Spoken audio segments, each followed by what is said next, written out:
Good morning students. ഇന്ന് നമ്മൾ പറയാൻ പോകുന്നത് ഇൻഹെറിറ്റൻസ് ടൈപ്സ് ആണ്. കഴിഞ്ഞ ക്ലാസ്സിൽ നമ്മൾ പറഞ്ഞത് ഇൻഹെറിറ്റൻസ് എന്താണെന്ന് പറഞ്ഞിരുന്നു.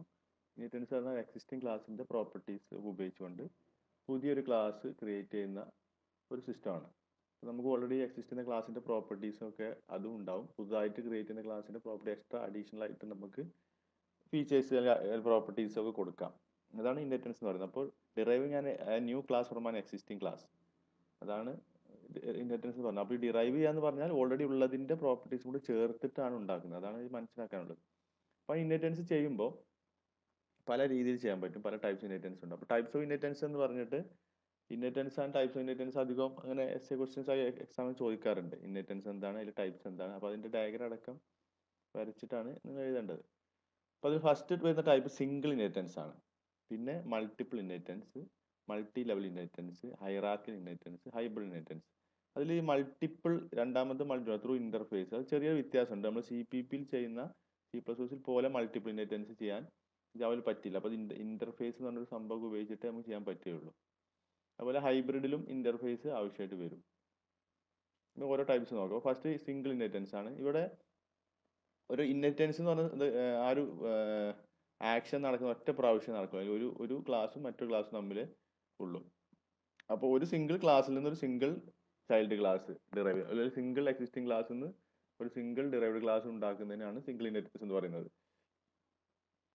A derived class with only one base class is called a single inheritance. ഒരൊറ്റ ബേസ് ക്ലാസ്സിൽ നിന്ന് പുതിയൊരു ക്ലാസ്സിനെ ക്രിയേറ്റ് ചെയ്യുന്ന ഇതിനാണ് സിംഗിൾ ഇൻഹെറിറ്റൻസ് എന്ന് പറയുന്നത്. അപ്പോൾ ഒരു എക്സിസ്റ്റിംഗ് സൂപ്പർ ക്ലാസ്സിൽ നിന്ന് ഒരു ഡിറൈവ്ഡ് ക്ലാസ് ഇൻഹെറിറ്റ് ചെയ്യുന്നു, അല്ലെങ്കിൽ ഒരു എക്സിസ്റ്റിംഗ് പാരന്റ് ക്ലാസ്സിൽ നിന്ന് ഒരു ചൈൽഡ് ക്ലാസ് ഇൻഹെറിറ്റ് ചെയ്ത് എടുക്കുന്നു. ഇതാണ് സിംഗിൾ ഇൻഹെറിറ്റൻസ്. ഈ മൾട്ടിപ്പിൾ ഇൻഹെറിറ്റൻസ് എന്ന് പറഞ്ഞാൽ a derived class with multiple base class is called multiple inheritance. Multiple base class ഉള്ളതിനെയാണ് മൾട്ടിപ്പിൾ ഇൻഹെറിറ്റൻസ് പറയുന്നത്. പക്ഷെ മൾട്ടിപ്പിൾ ബേസ് ക്ലാസ് ജാവയിൽ പോസിബിൾ അല്ല. മൾട്ടിപ്പിൾ രണ്ടും ക്ലാസ് ആണ്. ഇപ്പോൾ ഇവിടെ ഈ ക്ലാസ് നോക്കുക, എ ബി, ഈ രണ്ട് ക്ലാസ്സിൽ നിന്നാണ് സി ഡിറൈവ് ചെയ്തിട്ടുള്ളത്. പക്ഷേ എ ക്ലാസ് ആണ്, ബി ഇന്റർഫേസ് ആണ്. അതിവിടെ പ്രത്യേകം കാണിച്ചിട്ടുണ്ട്. ഇപ്പോൾ ജാവയിൽ മൾട്ടിപ്പിൾ ഇൻഹെറിറ്റൻസ് സാധ്യമല്ല. അതിന് കാരണം എ എന്ന് പറഞ്ഞ ക്ലാസ്സിൽ ഒരു ഫംഗ്ഷൻ ഉണ്ട്, ഫംഗ്ഷൻ എന്ന് പറഞ്ഞ ഒരു ക്ലാസ് എന്ന് വിചാരിക്കുക. ബിയിലും ഫംഗ്ഷൻ ഉണ്ട്. അപ്പോൾ ഈ രണ്ടിന്റെയും പ്രോപ്പർട്ടി സി കോപ്പി ചെയ്യുമ്പോൾ സിയിലേക്ക് എയിൽ നിന്ന് ഒരു ഫംഗ്ഷൻ എന്ന് പറഞ്ഞ ഫംഗ്ഷനെ കിട്ടും, ബിയിൽ നിന്നും ഒരു ഫംഗ്ഷൻ എന്ന് പറഞ്ഞ ഫംഗ്ഷനെ കിട്ടും. രണ്ടിനും നെയിം ഒക്കെ സെയിം ആണ്. അപ്പോൾ സിനെ സംബന്ധിച്ചിടത്തോളം രണ്ട് കോപ്പി ഉണ്ടാവും, അതും പ്രശ്നമല്ല. പക്ഷെ സിന്റെ ഒബ്ജക്റ്റ് ക്രിയേറ്റ് ചെയ്ത് ഒരു ഫംഗ്ഷൻ എന്ന് പറയുന്ന ഫംഗ്ഷനെ കോൾ ചെയ്യുമ്പോൾ ഇതിൽ എയിൽ നിന്ന് കിട്ടിയ ആ ഫംഗ്ഷനെ കോൾ ചെയ്യുന്ന ബിയിൽ നിന്ന് കിട്ടിയ ഫംഗ്ഷനെ കോൾ ചെയ്യുന്നുള്ള ഒരു കൺഫ്യൂഷൻ വരും. ഇപ്പോൾ കുറച്ച് ഒന്നുകൂടി വ്യക്തമായി പറയാം. എ എന്ന് പറഞ്ഞ ക്ലാസ്സിൽ സം എന്ന് പറഞ്ഞ ഫംഗ്ഷൻ ഉണ്ട്, ബിയിലും സം എന്ന ഫംഗ്ഷൻ ഉണ്ട്. എയിൽ നിന്നും ബിയിൽ നിന്നും സി ഡിറൈവ് ചെയ്യുന്നതുകൊണ്ട് സിയിൽ ഇപ്പോൾ രണ്ട് സം എന്ന ഫംഗ്ഷൻ ഉണ്ട്. സം എന്ന രണ്ട് ഫംഗ്ഷൻ ഉണ്ട്. അപ്പോൾ വോയിഡ് സം എന്ന് വിചാരിക്കാം. ഇപ്പോൾ സിന്റെ ഒബ്ജക്റ്റ് ക്രിയേറ്റ് ചെയ്യാൻ C object equal new C എന്ന് ക്രിയേറ്റ് ചെയ്തിട്ട് സി ഡോട്ട് സം കോൾ ചെയ്യുമ്പോൾ എയിൽ നിന്ന് കിട്ടിയ സമ്മിനെ കോൾ ചെയ്യണോ ബിയിൽ നിന്ന് കിട്ടിയ ഏത് ഡെഫിനിഷൻ കോൾ ചെയ്യണം എന്നുള്ള കൺഫ്യൂഷൻ ഉണ്ടാവും, ഒരു ആംബിഗിറ്റി ഉണ്ടാവും. അപ്പോൾ അത് ഉണ്ടാവും. C++ ആ പ്രശ്നമുണ്ട്. അപ്പോൾ അതുണ്ടോന്ന് തന്നെ. അപ്പോൾ അതിനാണ് നമ്മൾ വിർച്വൽ സൂപ്പർ ക്ലാസ് ഒക്കെയാണ് അവിടെ ഉപയോഗിക്കുന്നത്. ഇപ്പോൾ ജാവയിൽ ആ ഒരു ആംബിഗിറ്റി ഒഴിവാക്കാൻ വേണ്ടി ഉപയോഗിച്ചുള്ളത് മൾട്ടിപ്പിൾ ഇൻഹെറിറ്റൻസ് പോസിബിൾ അല്ല. ഇവിടെ അതിന് പകരം രണ്ടാമത് വരുന്നത് മുതൽ ഒരു ക്ലാസ്സിന് ഡിറൈവ് ചെയ്യാം, രണ്ടാമത് മുതലൊക്കെ ഇന്റർഫേസ് ഉപയോഗിക്കാൻ പറ്റുള്ളൂ. അപ്പോൾ ഇവിടെ ഇത് ഡെഫിനിഷൻ നോക്കുക. Multiple inheritance allows to combine the features of one existing class and several existing interfaces. അത് ശ്രദ്ധിക്കണം, പ്രത്യേകം ശ്രദ്ധിക്കുക. വൺ എക്സിസ്റ്റിംഗ് ഒരു ക്ലാസ്സിൽ നിന്നും ആൻഡ് പിന്നെ സെവറൽ ഇന്റർഫേസസും, പിന്നെ എത്ര ഇന്റർഫേസസും നമുക്ക് ഇവിടെ ഇതിലേക്ക് കൊണ്ടുവരാം. അപ്പോൾ ഇന്റർഫേസ് ആണെങ്കിൽ എത്ര ഇന്റർഫേസെന്നും നമുക്ക് ഡിറൈവ് ചെയ്യാം.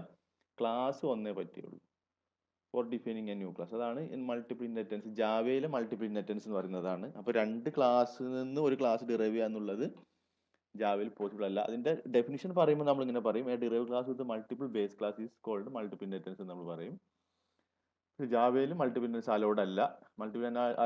മൾട്ടിപ്പിൾ ഇൻഹെറിറ്റൻസ് പിന്നെ നമ്മൾ അച്ചീവ് ചെയ്യുന്നത് ഇന്റർഫേസ് ത്രൂ ആണ്. പക്ഷെ ഇന്റർഫേസിൽ നിന്ന് നമ്മൾ ഇൻഹെറിറ്റ് ചെയ്യുന്നതിനെ ഇൻഹെറിറ്റ് ചെയ്യുക എന്നല്ല പറയാ, ഇംപ്ലിമെന്റ് ചെയ്യുക എന്നാണ് പറയാം. അത് നമ്മൾ ഇന്റർഫേസ് പഠിക്കുമ്പോൾ പഠിക്കും. എനിവേ ഇങ്ങനെയാണ് ജാവയിൽ മൾട്ടിപ്പിൾ ഇൻഹെറിറ്റൻസ് ചെയ്യുന്നത്.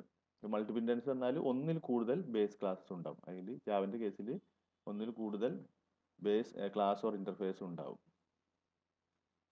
ഇനി multi level inheritance. Multi level inheritance പറഞ്ഞാൽ a derived class with one base class and that base class is derived class of another class.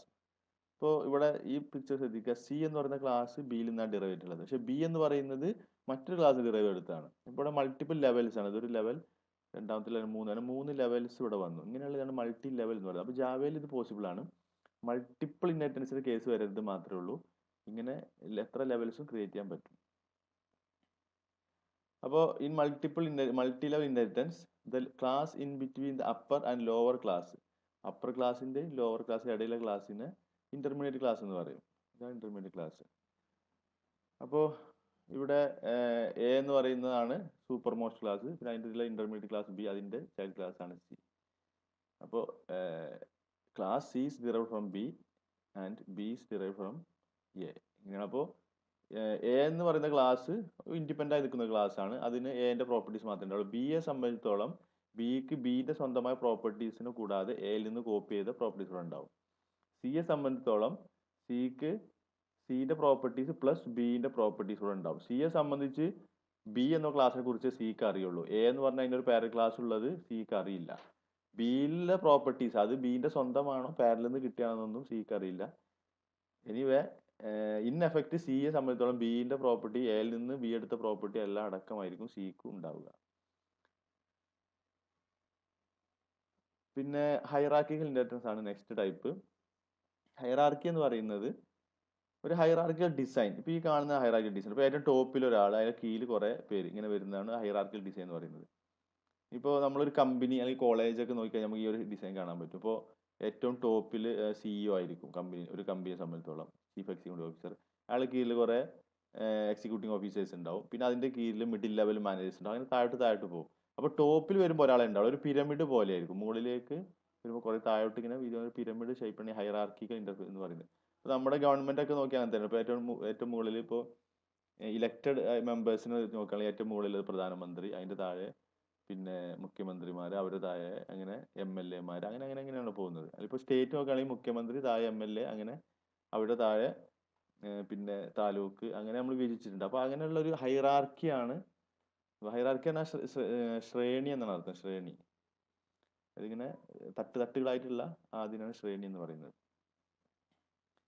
അപ്പൊ ഇങ്ങനെയുള്ള ഹൈറാർക്കിക്കൽ ആയിട്ടുള്ള കാര്യങ്ങളെയും നമുക്ക് എന്ത് ചെയ്യാം, ഇപ്പൊ നമ്മൾ റിയൽ വേൾഡിൽ ഇങ്ങനത്തെ ഹൈറാർക്കിയാണ് എല്ലായിടത്തും പല സ്ഥലത്തും കാണാൻ കഴിയും. അപ്പൊ അതിന് അതുപോലെ നമുക്ക് ക്ലാസ് ഉപയോഗിച്ച് ഡിസൈൻ ചെയ്യാൻ പറ്റും. Hierarchical inheritance support the hierarchical design. Hierarchical inheritance support ചെയ്യുന്നു. നമുക്ക് അങ്ങനെ ഡിസൈനെ ഇതിൽ കാണിക്കാൻ പറ്റും. Of program in which certain features of one level are shared by many below that level. ഈ ഒരു ലെവലുള്ളതിന്റെ ഫീച്ചേഴ്സിനെ അതിന്റെ താഴെ കുറെ പേര് ഷെയർ ചെയ്യുന്നുണ്ട്. അതിൽ ബിയും സിയും ഡിയും ഒക്കെ എന്റെ പ്രോപ്പർട്ടീസിനെ കോപ്പി ചെയ്യുന്നുണ്ട്. അപ്പൊ എല്ലാവരും ആ ഒരു എന്റെ ആ പ്രോപ്പർട്ടിനെ ഷെയർ ചെയ്യാണ് ചെയ്യുന്നത്. ഇവിടെ എല്ലാവർക്കും ആ പ്രോപ്പർട്ടി ഉണ്ട്. അപ്പൊ ഇനി ബിയിൽ നിന്ന് കുറെ പേർക്ക് ഇതേപോലെ താഴോട്ട് ഇൻഹെറിറ്റ് ചെയ്തെടുക്കാൻ പറ്റും. അങ്ങനെ ഹൈറാർക്കി എന്ന് പറയുന്നത്. ഇത് മൾട്ടിപ്പിൾ അല്ല. മൾട്ടിപ്പിൾ പറഞ്ഞാൽ ഒരു ക്ലാസ്സിലേക്ക് മൾട്ടിപ്പിൾ പാരന്റിന്റെ പ്രോപ്പർട്ടീസ് വരുന്നതാണ്. ഇവിടെ ഇപ്പോൾ ആ ഒരു കേസിൽ ഒന്നിൽ നിന്ന് പലതിലേക്ക് പോകുന്നതുകൊണ്ട് അങ്ങനെ ഒരു ആംബിഗ്വിറ്റിന്റെ പ്രശ്നം ഇല്ല. ഇപ്പൊ ബിയെ സംബന്ധിച്ചുള്ള ഒറ്റ പാരന്റ് ക്ലാസ്സേ ഉള്ളൂ, എ ആണ്. സിയെ സംബന്ധിച്ച് അതുപോലെ ഒരു പാരന്റേ ഉള്ളൂ. ഡിയെ സംബന്ധിച്ച് ഒരു പാരന്റ് ക്ലാസ്സേ ഉള്ളൂ. അപ്പൊ അങ്ങനെ ആംബിഗ്വിറ്റി ഇല്ല. ഇത് ഹൈബ്രിഡ് ആണ്. ഹൈബ്രിഡ് പറഞ്ഞാൽ എല്ലാ ടൈപ്പും കൂടി മിക്സ്ഡ് ആയിട്ട് വരുന്നത്. അപ്പൊ ഇതിനകത്ത് നോക്കുക, ഇതിനകത്ത് മൾട്ടി ലെവൽ ഉണ്ട്. നമ്മൾ BDF എടുത്തുകൊണ്ട് ഇതൊരു മൾട്ടി ലെവൽ ഇൻഹെറിറ്റൻസ് ആണ്. അതേസമയം ഡിയിൽ നിന്ന് താഴോട്ട് ഡിയിലിന്റെ പ്രോപ്പർട്ടീസ് ഈ 3 പേര് കോപ്പി ചെയ്യുന്നത്, ഇയും FG. അപ്പൊ ഇതൊരു ഹൈറാർക്കിക്കൽ ഇൻഹെറിറ്റൻസ് എന്ന് പറയാൻ പറ്റും. അപ്പൊ ഇതിൽ ഹൈറാർക്കിക്കൽ വന്നു, മൾട്ടി ലെവൽ വന്നു. സിംഗിൾ വേണമെങ്കിൽ പറയാം. ഇപ്പൊ ഡിയിൽ നിന്ന് F എടുത്തു, അപ്പൊ സിംഗിൾ അതിന്റെ അകത്ത് ഓൾറെഡി ഉണ്ട്. പിന്നെ മൾട്ടിപ്പിൾ വന്നിട്ടുണ്ട്. അപ്പൊ മൾട്ടിപ്പിൾ ഇങ്ങനെ കാണണമെങ്കിൽ ഇത് ഇന്റർഫേസ് ഉപയോഗിച്ചിട്ടേ പോസിബിൾ ആവുള്ളൂ. എന്നാലും മൾട്ടിപ്പിൾ ഇൻഹെറിറ്റൻസ് ഇവിടെ ഉണ്ട്.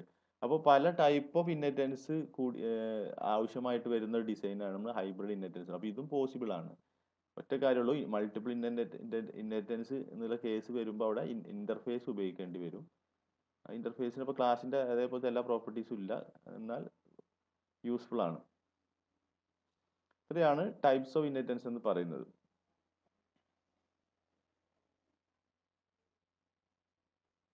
ഇത്രയാണ് ടൈപ്സ് ഓഫ് ഇൻഹെറിറ്റൻസ്. ഇനി നമുക്ക് മനസ്സിലാക്കാനുള്ളത്, നമ്മൾ ഇൻഹെറിറ്റ് ചെയ്യുമ്പോൾ പാരന്റ് ക്ലാസ്സിലും ഒബ്ജക്റ്റ് ക്രിയേറ്റ് ചെയ്യാം, ചൈൽഡ് ക്ലാസിന്റെ ഒബ്ജക്റ്റ് ക്രിയേറ്റ് ചെയ്യാം. അപ്പോൾ പാരന്റ് ക്ലാസിന്റെ ഒബ്ജക്റ്റ് ക്രിയേറ്റ് ചെയ്ത് പാരന്റ് ക്ലാസിന്റെ ഫംഗ്ഷൻസിനെ മാത്രമേ അത് ഉപയോഗിച്ച് കോൾ ചെയ്യാൻ പറ്റും. ചൈൽഡ് ക്ലാസിന്റെ ഒബ്ജക്റ്റ് ക്രിയേറ്റ് ചെയ്ത് അത് ഉപയോഗിച്ച് ചൈൽഡ് ക്ലാസിന്റെ പുതുതായിട്ട് ഡിഫൈൻ ചെയ്ത ഫംഗ്ഷനും കോൾ ചെയ്യാൻ പറ്റും, പാരന്റിൽ നിന്ന് കിട്ടിയ ഫംഗ്ഷനും കോൾ ചെയ്യാൻ പറ്റും. ഇവിടെ ഒരു എക്സാമ്പിൾ കൊടുത്തിട്ടുണ്ട്. ക്ലാസ് ബോക്സ് എന്ന ക്ലാസ്, അതിനകത്ത് 3 ഡാറ്റ നമ്പേഴ്സ് ആണ്, വിഡ്ത്ത്, ഹൈറ്റ്, ഡെപ്ത്. പിന്നെ ഒരു ഫംഗ്ഷൻ ഉണ്ട്, ഡബിൾ വോളിയം എന്നാണ് ഫംഗ്ഷൻ. അതിൻ്റെ അകത്ത് ഈ 3 വേരിയബിൾസിന്റെ മൾട്ടിപ്ലൈ റിട്ടേൺ ചെയ്യുന്നത് വോളിയം കാണാൻ വേണ്ടി ചെയ്യുന്നു. ഇത്രയാണ് ഇതൊരു ചെയ്യുന്നത്. ഇതൊരു ഇൻഡിപെൻഡൻ്റ് എക്സിസ്റ്റ് ചെയ്യുന്ന ക്ലാസ് ആണ്. ഇനി ഇവിടെ രണ്ടാമതൊരു ക്ലാസ് ബോക്സ് വെയിറ്റ് എന്ന ക്ലാസ് ഇവിടെ ഡിഫൈൻ ചെയ്യാണ്. Extends box. അപ്പോൾ ബോക്സ് എന്ന് പറയുന്ന ക്ലാസ്സിനെ എക്സ്റ്റെൻഡ് ചെയ്യണം. അപ്പോൾ ഇൻഹെറിറ്റ് ചെയ്യാൻ ജാവയിൽ ഉപയോഗിക്കുന്ന എക്സ്റ്റെൻസ് എന്ന കീവേഡാണ്. അതൊക്കെ നമ്മൾ ഫസ്റ്റ് ഇൻഹെറിറ്റൻസ് പറയുമ്പോൾ പറഞ്ഞിരുന്നു. അപ്പോൾ ക്ലാസ് ബോക്സ് വെയിറ്റ് എന്ന ക്ലാസ് ക്രിയേറ്റ് ചെയ്തു. അത് ബോക്സ് എന്ന് പറയുന്ന ക്ലാസ്സിനെ എക്സ്റ്റെൻഡ് ചെയ്തിട്ടാണ് ഇൻഹെറിറ്റ് ആണ് ചെയ്യുന്നത്. അപ്പോൾ എന്ത് സംഭവിക്കും? അതിൻ്റെ അകത്തുള്ള ഈ പാരന്റ് ക്ലാസ്സിനകത്തുള്ള വിഡ്ത്ത്, ഹൈറ്റ്, ഡെപ്ത്, ബോക്സ് എന്ന് പറഞ്ഞ ക്ലാസ്സിനകത്തുള്ള വിഡ്ത്ത്, ഡെപ്ത്, അതുപോലെ ഈ വോളിയം എന്നുള്ള ഫംഗ്ഷൻ, ഇത്രയും കാര്യങ്ങൾ ബോക്സ് വെയിറ്റ് എന്ന ക്ലാസ്സിന് കിട്ടും. പിന്നെ ബോക്സ് വെയിറ്റ് ചെയ്യുന്നത് സ്വന്തമായിട്ട് ഒരു വെയിറ്റ് എന്ന് പറയുന്ന ഒരു ഡാറ്റ മെമ്പർ കൂടെ ഇതിനകത്ത് കൊടുത്തിട്ടുണ്ട്. ഇനി ബോക്സ് വെയിറ്റ് എന്ന ക്ലാസ്സിൻ്റെ ഒരു കൺസ്ട്രക്ടറാണ് എഴുതാൻ പോകുന്നത്. അതിനകത്ത് 4 വാല്യൂസ് പാസ് ചെയ്യുന്നത്, ഡബിൾ വാല്യൂസ്. അത് വിഡ്ത്ത്, ഹൈറ്റ്, ഡെപ്ത്, പിന്നെ അതിൻ്റെ വെയിറ്റ്. ഇതിന് വേണ്ടിയിട്ടാണ് ഇത് വെച്ചിട്ട് ഇത് 4ഉം ഇനിഷ്യലൈസ്. അപ്പോൾ ഇവിടെ നോക്കുക, വിഡ്ത്ത്, ഹൈറ്റ്, ഡെപ്ത് ഇത് 3ഉം പാരലൽ നിന്ന് കിട്ടിയാണ്. വെയിറ്റ് എന്ന് പറയുന്നത് ഈ ബോക്സ് വെയിറ്റ് ക്ലാസ് സ്വന്തമായിട്ടുള്ളതാണ്. അപ്പോൾ അതിനെല്ലാം ഇനിഷ്യലൈസ് ചെയ്തു. ഇനി മറ്റൊരു ക്ലാസ്, ഈ ക്ലാസ് ഇവിടെ ക്ലോസ് ചെയ്തു. അതോടെ ഇപ്പോൾ 2 ക്ലാസ് ഡിഫൈൻ ചെയ്തു. ബോക്സ് എന്ന ക്ലാസ്, ബോക്സ് വെയിറ്റ് എന്ന ക്ലാസ്, രണ്ടും ക്ലോസ് ചെയ്തു. ഇനി മൂന്നാമതൊരു ക്ലാസ് നമ്മൾ എഴുതുകയാണ്. അതിനകത്ത് മെയിൻ ഫംഗ്ഷൻ എഴുതാൻ വേണ്ടി മാത്രം എഴുതുകയാണ്. ഇതിനകത്ത് മെയിൻ ഫംഗ്ഷൻ ഉണ്ട്. റെഫർ ഡെമോ എന്ന ക്ലാസ് മെയിൻ ഫംഗ്ഷൻ ഉണ്ട്. അതായത് ബോക്സ് വെയിറ്റ് എന്ന ക്ലാസ്, അത് രണ്ടാമത് ഡിറൈവ് ചെയ്ത ക്ലാസിന്റെ ഓബ്ജക്റ്റ് ക്രിയേറ്റ് ചെയ്യാണ്. ബോക്സ് വെയിറ്റ് ബോക്സ് എന്ന ഓബ്ജക്റ്റിന്റെ പേര് ന്യൂ ബോക്സ് വെയിറ്റ് കൊടുത്തു. അതിനകത്തേക്ക് 4 വാല്യൂസ് പാസ് ചെയ്തു. അപ്പോൾ ഈ കൺസ്ട്രക്ടറാണ് ഇവിടെ വർക്ക് ചെയ്യുക. ഈ കൺസ്ട്രക്ടർ വർക്ക് ചെയ്യും. ഈ 4 ഡാറ്റ നമ്പേഴ്സ് ഇനിഷ്യലൈസ് ആവും. പിന്നെ ബോക്സ് എന്ന ക്ലാസ്സിന്റെ പാരന്റ് ക്ലാസിന്റെ ഒരു ഒബ്ജക്റ്റ് ഇവിടെ ക്രിയേറ്റ് ചെയ്തിട്ടുണ്ട്, പ്ലെയിൻ ബോക്സ് എന്ന് പറഞ്ഞിട്ട്. ഇനി ഡബിൾ വോളിയം ഒരു വേരിയബിൾ ഡിക്ലെയർ ചെയ്ത് വോളിയത്തിലേക്ക് വെയിറ്റ് ബോക്സ്, ഈ ചൈൽഡ് ക്ലാസിന്റെ ഒബ്ജക്റ്റ് ഉപയോഗിച്ചിട്ട് വോളിയത്തിനെ കോൾ ചെയ്തു. അപ്പോൾ വോളിയം എന്ന് പറയുന്ന ഫംഗ്ഷൻ ബോക്സ് എന്ന പാരന്റ് ക്ലാസ്സിനകത്താണ് ഡിഫൈൻ ചെയ്തിട്ടുള്ളത് ഇവിടെ. പക്ഷേ ബോക്സ് വെയിറ്റ് ഈ ബോക്സ് എന്ന ക്ലാസ് ഇൻഹെറിറ്റ് ചെയ്തുകൊണ്ട് ഈ ബോക്സ് വെയിറ്റിനും ആ വോളിയം എന്ന ഫംഗ്ഷനെ കിട്ടും. അതുകൊണ്ട് തന്നെയാണ് ബോക്സ് വെയിറ്റ് എന്ന് പറയുന്ന ക്ലാസിന്റെ ഒബ്ജക്റ്റ് വെച്ച് നമുക്ക് വോളിയത്തിനെ കോൾ ചെയ്യാൻ പറ്റുന്നത്. അപ്പോൾ ഈ വോളിയം എന്ന് പറഞ്ഞ ഫംഗ്ഷൻ ബോക്സ് എന്ന് പറഞ്ഞ പാരലിൽ നിന്ന് ഈ ബോക്സ് വെയിറ്റ് ചൈൽഡ് ക്ലാസ്സിന് കിട്ടിയതാണ്. അപ്പോൾ അതിനോട് കോൾ ചെയ്തു, വോളിയം ഇതിലേക്ക് സ്റ്റോർ ചെയ്തു, അതിവിടെ പ്രിന്റ് ചെയ്തു. പിന്നെ വെയിറ്റ് ബോക്സ് എന്ന ആ ഒരു ഒബ്ജക്റ്റ് ഉപയോഗിച്ചുകൊണ്ട് വെയിറ്റ് എന്ന വാല്യൂവിനൂടെ പ്രിന്റ് ചെയ്യാണ്. അങ്ങനെ വെയിറ്റ് എന്ന് പറയുന്നത് ഈ ക്ലാസിന്റെ സ്വന്തം ഡാറ്റ മെമ്പറാണ്, പാരന്റിൽ നിന്ന് കിട്ടിയതല്ല. ഇനി പ്ലെയിൻ ബോക്സ് എന്ന് പറഞ്ഞാൽ നമുക്കറിയാം, ഇവിടെ ബോക്സ് എന്ന പാരന്റ് ക്ലാസിന്റെ ഒബ്ജക്റ്റ് ആണ്, വെയിറ്റ് ബോക്സ് ചൈൽഡ് ക്ലാസിന്റെ ഒബ്ജക്റ്റ് ആണ്. ഇവിടെ ചെയ്യുന്നത് നോക്കൂ, plain box equal to weight box എന്ന് കൊടുത്തിട്ടുണ്ട്. അതായത് പാരന്റ് ക്ലാസിന്റെ ഓബ്ജക്റ്റിലേക്ക് ചൈൽഡ് ക്ലാസിന്റെ ഒബ്ജക്റ്റ് അസൈൻ ചെയ്യാണ്. ഇവിടെയാണ് ഈ റെഫറൻസ് എന്ന് പറയുന്നത്. നമ്മൾ റെഫർ ചെയ്യാന്ന് പറഞ്ഞില്ലേ. ഇപ്പോൾ ഫസ്റ്റ് നമ്മളിവിടെ ഈ ഹെഡിങ് ഉണ്ടോ, super class variable referring sub class object. Super class variables sub class ഒബ്ജക്റ്റിനെ റെഫർ ചെയ്യാൻ പറ്റും. അപ്പോൾ ഇത് ഒബ്ജക്റ്റ് റെഫറൻസ് ആണ്. ഇത് ഒബ്ജക്റ്റ് റെഫറൻസ് ആണ്. ഇതിലൊക്കെ ആ ഒബ്ജക്റ്റ് അഡ്രസ് ആണ് ഉണ്ടാവും. അപ്പോൾ ഇതിപ്പോൾ ചൈൽഡ് ക്ലാസിന്റെ അഡ്രസ് പാരന്റ് ക്ലാസ്സിലേക്ക് അസൈൻ ചെയ്തു. ഇപ്പോൾ ഈ വെയിറ്റ് ബോക്സിനകത്തും പ്ലെയിൻ ബോക്സിനകത്ത് രണ്ടും പോയിന്റ് ചെയ്യുന്നത് ചൈൽഡ് ക്ലാസിന്റെ ഒബ്ജക്റ്റിലേക്കാണ്. ഇനി നമ്മൾ പ്ലെയിൻ ബോക്സിലോട്ട് വോളിയം കോൾ ചെയ്യുമ്പോൾ സംഭവിക്കുന്നത് എന്താണ്? ബോക്സ് എന്ന ക്ലാസ്സിനകത്ത് വോളിയം ഡിഫൈൻ ചെയ്യേണ്ട അത് ചൈൽഡ് ക്ലാസ്സിന് കിട്ടും. അതുകൊണ്ട് തന്നെ അതിന്റെ ഒബ്ജക്റ്റ് വെച്ച് ആ ഫംഗ്ഷൻ കോൾ ചെയ്യുന്നു, വർക്ക് ചെയ്യുന്നു. അപ്പോൾ അത് വർക്ക് ചെയ്യും, വോളിയത്തിന് വർക്ക് ചെയ്യും. കാരണം പാരന്റ് ക്ലാസ്സിനകത്തും ചൈൽഡ് ക്ലാസ്സിനകത്തും അതുണ്ട്. ഇവിടെ ചൈൽഡ് ക്ലാസിന്റെ ഒബ്ജക്റ്റ് റെഫറൻസ് വെച്ചിട്ടാണ് വോളിയത്തിനെ കോൾ ചെയ്യുന്നത്. എന്നാൽ ഇനി ഇവിടെ നോക്കുക, ഈ ലാസ്റ്റ് സ്റ്റേറ്റ്മെന്റ് ഇത് കമന്റ് ചെയ്ത് വെച്ചിരിക്കുകയാണ്. System dot out of print and weight of plain box is എന്ന് പറഞ്ഞിട്ട് പ്ലെയിൻ ബോക്സ് ഡോട്ട് വെയിറ്റ് ആണ് പ്രിന്റ് ചെയ്യുന്നത്. അപ്പൊ ഇത് വർക്ക് ചെയ്യില്ല, അതുകൊണ്ടാണ് കമന്റ് ചെയ്തത്. കാരണം ഈ പ്ലെയിൻ ബോക്സ് എന്ന് പറയുന്നത് സൂപ്പർ ക്ലാസിന്റെ ഒബ്ജക്റ്റ് ആണ്. ഡോട്ട് വെയിറ്റ് എന്ന് പറയുന്നത് സബ് ക്ലാസിന്റെ അകത്ത് പറഞ്ഞിട്ടുള്ള ഒരു ഡാറ്റ മെമ്പർ. നമുക്കൊന്ന് നോക്കാം. വെയിറ്റ് എന്ന് പറയുന്നത് ബോക്സിന് സബ് ക്ലാസ്സിനകത്തുള്ളതാണ് ചെയ്യുന്നത്. ഇപ്പോൾ ഒബ്ജക്റ്റ് റെഫറൻസ് നമ്മൾ അസൈൻ ചെയ്യുന്നത്. ഇപ്പോൾ വെയിറ്റ് ബോക്സ് എന്നത് സബ് ക്ലാസിന്റെ ഒബ്ജക്റ്റ് ആണ്, പ്ലെയിൻ ബോക്സ് പാരന്റ് ആണ്. അപ്പോൾ സബ് ക്ലാസിനെ സൂപ്പർ ക്ലാസിലേക്ക് അസൈൻ ചെയ്യുമ്പോൾ സംഭവിക്കുന്നത് ഇതിന് വൈഡനിങ് എന്നാണ്. അതായത് ഈ സബ് ക്ലാസിന്റെ ഒബ്ജക്റ്റിന്റെ ടൈപ്പ് സൂപ്പർ ക്ലാസ് ടൈപ്പിലേക്ക് മാറ്റും. കാരണം ബോക്സ് ടൈപ്പ് തന്നെയാണ് വെയിറ്റ് ബോക്സും. കാരണം ഇൻഹെറിറ്റ് ചെയ്യുന്നത് ബോക്സിൽ നിന്നാണല്ലോ. അപ്പോൾ ബോക്സിൽ നിന്ന് ഇൻഹെറിറ്റ് ചെയ്യുന്നതുകൊണ്ട് ബോക്സ് വെയിറ്റും ഒരു ബോക്സ് ടൈപ്പാണ്. അപ്പൊ ഇത് നമ്മൾ ഇൻഹെറിറ്റ് ചെയ്യുന്ന ചൈൽഡ് പാരന്റ് ക്ലാസ് റിലേഷൻഷിപ്പ് ഉണ്ട് ഇവിടെ. അപ്പോൾ ബോക്സ് വെയിറ്റ് ബോക്സിൽ നിന്ന് ഇൻഹെറിറ്റ് ചെയ്യുന്നതുകൊണ്ട് തന്നെ അത് ബോക്സിന്റെ ടൈപ്പാണ്. നമ്മൾ നേരത്തെ പറഞ്ഞ ഡോഗ് അനിമൽ എന്ന് പറയുന്ന എക്സാമ്പിൾ പറഞ്ഞിരുന്നല്ലോ. ഇപ്പോൾ അനിമലിൽ നിന്നാണ് ഡോഗ് ഇൻഹെറിറ്റ് ചെയ്യുന്നത്. അപ്പോൾ നമുക്ക് പറയാൻ പറ്റും ഡോഗ് ഈസ് അനിമൽ എന്ന് പറയാൻ പറ്റും. അതുപോലെ ബോക്സിൽ നിന്നാണ് ബോക്സ് വെയിറ്റ് ഇൻഹെറിറ്റ് ചെയ്യുന്നത്, നമുക്ക് പറയാൻ പറ്റും box wait is A box type എന്ന് പറയാൻ പറ്റും, പാരന്റ് ടൈപ്പ് ആണെന്ന് പറയാൻ പറ്റും. അപ്പോൾ ബോക്സ് വെയിറ്റ് ചൈൽഡ് ആയതുകൊണ്ട് അത് പാരന്റ് ടൈപ്പ് ആയിരിക്കും. ഇപ്പൊ ഡോഗ് എന്ന് പറയുന്ന അനിമലിന്റെ ടൈപ്പ് ആണെന്ന് പറഞ്ഞ പോലെ ഡോഗ് ഈസ് ആനിമൽ എന്ന് പറയാൻ പറ്റും. അനിമൽ ഈസ് എ ഡോഗ് നമുക്ക് പറയാൻ പറ്റില്ല. അതുപോലെ ഡോഗ് ചൈൽഡ് ക്ലാസ് ആണ്, അനിമൽ പാരന്റ് ക്ലാസ് ആണ്. അപ്പോൾ അനിമൽ എന്ന് പറഞ്ഞാൽ മൃഗം എന്നുള്ള ടൈപ്പിൽ നിന്ന് കുറച്ച് സ്പെസിഫിക് ആയി ഡിറൈവ് എടുത്ത പുതിയൊരു ടൈപ്പാണ് ഡോഗ്. അപ്പൊ അതുപോലെ box wait is A box നമുക്ക് പറയാൻ പറ്റും. അപ്പോ ബോക്സ് വെയിറ്റിന്റെ ഒബ്ജക്റ്റ് ചൈൽഡ് പാരന്റ് ക്ലാസിന്റെ ടൈപ്പ് ബോക്സ് ടൈപ്പ് തന്നെയാണ് അതിലേക്ക് അസൈൻ ചെയ്യുമ്പോൾ സംഭവിക്കുന്നത്. ഇതിന്റെ റെഫറൻസ് ആണ് ഇപ്പോൾ പ്ലെയിൻ ബോക്സിനകത്ത് ഉള്ളെങ്കിലും അത് സബ് ക്ലാസിന്റെ റെഫറൻസ് ആണ് പ്ലെയിൻ ബോക്സ് പാരന്റ് ക്ലാസ് റെഫറൻസിനകത്ത് ഉള്ളതെങ്കിലും ഈ സബ് ക്ലാസ് റെഫറൻസിനെ പാരന്റ് ക്ലാസ് റെഫറൻസ് ടൈപ്പിലേക്ക് മാറ്റും. അതായത് പാരന്റ് ടൈപ്പ് തന്നെ ഓൾറെഡി ഉള്ളത്, പക്ഷേ ചൈൽഡ് ക്ലാസ് സബ് ക്ലാസിന്റെ പ്രോപ്പർട്ടീസ് ഒക്കെ ഇല്ലാതാവും, പാരന്റിന്റെ ആ ടൈപ്പ് ആയിട്ട് മാറും. അപ്പോൾ പാരന്റ് ക്ലാസ്സിൽ എന്തൊക്കെ ഡിഫൈൻ ചെയ്തിട്ടുണ്ടോ അതൊക്കെ കിട്ടുള്ളൂ. അപ്പോൾ പാരന്റ് ക്ലാസ് ഡിഫൈൻ ചെയ്താണ് വോളിയം എന്ന് പറഞ്ഞ ഫംഗ്ഷൻ, കാരണം ബോക്സ് എന്ന പാരന്റ് ക്ലാസ് ഡിഫൈൻ ചെയ്ത് കിട്ടും. അതുപോലെ വിഡ്ത്ത് ഹൈറ്റ് ഒക്കെ കിട്ടും, പക്ഷേ ഈ വെയിറ്റ് എന്ന് പറയുന്നത് ചൈൽഡ് ക്ലാസ് ചെയ്താണ്, അതുകൊണ്ട് അത് കിട്ടില്ല. അതിനൊരു കമ്പൈൽ ടൈം എറർ വരും. ഇപ്പൊ ഈ ഒരു പ്രോഗ്രാം ഞാൻ ജസ്റ്റ് ഒന്ന് എക്സിക്യൂട്ട് ചെയ്ത് ഞാൻ ജസ്റ്റ് കാണിച്ചു തരാം. ഇപ്പൊ ആ പ്രോഗ്രാം ഞാൻ ജസ്റ്റ് കമ്പൈൽ ചെയ്തതാണ്. Rough demo dot Java compile error വന്നത് കണ്ടോ? ഞാൻ ആ ഒരു സ്റ്റേറ്റ്മെന്റ്, ഈ ഒരു സ്റ്റേറ്റ്മെന്റ് ഞാൻ കമന്റ് ചെയ്യുന്നത് അൺകമന്റ് ചെയ്തു, കമന്റ് അല്ലാതാക്കി ഒരു സ്റ്റേറ്റ്മെന്റ് ആക്കി മാറ്റിയിരുന്നു. എന്നിട്ട് റൺ ചെയ്യുമ്പോൾ കിട്ടുന്നത് ആ ഒരു സ്റ്റേറ്റ്മെന്റ് എറർ ആയിട്ടാണ് വരുന്നത്. Weight of plain box is plain board weight. ഇവിടെ ഉണ്ടോ, ഇവിടെ സിമ്പിൾ കാണിച്ചിട്ടുണ്ട്. കനോട്ട് ഫൈൻഡ് സിമ്പിൾ എന്ന് പറയുന്നത്, അതായത് പാരന്റ് ക്ലാസിന്റെ റെഫറൻസിലേക്ക് ടൈപ്പ് മാറി കഴിഞ്ഞു. സബ് ക്ലാസിന്റെ അസൈൻ ചെയ്തിട്ടുണ്ടെങ്കിലും പാരന്റ്സിന്റെ ടൈപ്പിലേക്ക് മാറി. അപ്പോൾ പാരന്റ് ക്ലാസ്സിലുള്ളത് മാത്രമേ കിട്ടുള്ളൂ. ഇപ്പോൾ വെയിറ്റ് എന്ന് പറയുന്ന ഒരു ഡാറ്റ നമ്പർ പാരന്റ് ക്ലാസ്സിൽ ഇല്ല. ഇപ്പോൾ simple weight location plain box of type box ആണ്. ബോക്സ് ടൈപ്പിലുള്ളതാണ് നമ്മുടെ വേരിയബിൾ പ്ലെയിൻ ബോക്സ് എന്ന് പറയുന്നത്. ആ ടൈപ്പിലുള്ളതാണ്. ഇവിടെ എറർ കറക്റ്റ് കാണിക്കുന്നുണ്ട്. അതുകൊണ്ട് നമുക്ക് ഇതിനെ വെയിറ്റ് എന്ന് പറയുന്നത് കിട്ടില്ല, കാരണം ഇത് ടൈപ്പ് ബോക്സ് ടൈപ്പാണ്. ബോക്സ് ടൈപ്പിനകത്തുള്ളത് എന്തൊക്കെയാ നമുക്കറിയാം.